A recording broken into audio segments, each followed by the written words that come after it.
Kandidati për kryetar të komunës së Tetovës nga koalicioni Vlen, Bilal Kasami, vizitoi lagjen blok 70 në Tetov, ku janë kryer disa punë infrastrukturore. Kasami me këtë rast tha se Tetovën e gjetën të rënuar, sinonimi i gropave dhe infrastrukturës së shkatruar, një qytet në kolaps. Sot, lagje pas lagje, Tetova po transformohet dhe po merr pamje tjetër. Sot, erdha të shoh punimet në blok 70, një lagje haruar nga pushteti më parshëm me shumë probleme infrastrukturore. Në bashkëpunim me qeverinë, me një investim prej 15 milion denar, arritëm një transformim të plot të bllokut urban 70.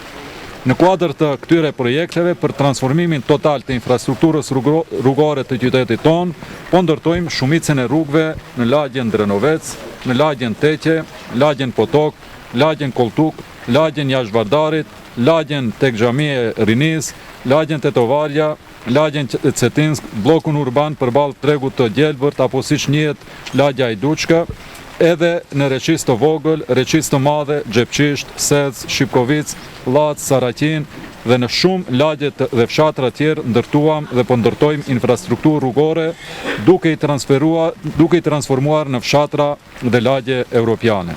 Ai mëtej tha se rreth 7 milion euro po investohen për infrastrukturën bazë dhe për ndërtimin e rrugëve të reja moderne për lagjet dhe fshatrat e Tetovës.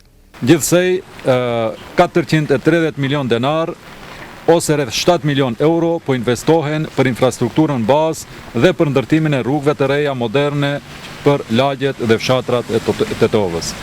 Hap pas hapi po e transformojmë Tetovën në një qytet modern dhe urban, duke mbyllur shumicën e problemeve infrastrukturore. Të nderuar qytetarë të Tetovës, epoka e kaosit, papërgjegjësisë, Tetovës së rënuar dhe me gropa ka marrë fund. Progresi që kemi arritur në këto 4 vjet nuk guxon të ndalet. Tetova nuk guxon të kthehet mbrapa. Bilal Kasami është në garë për mandatin e dytë në krye të komunës së Tetovës.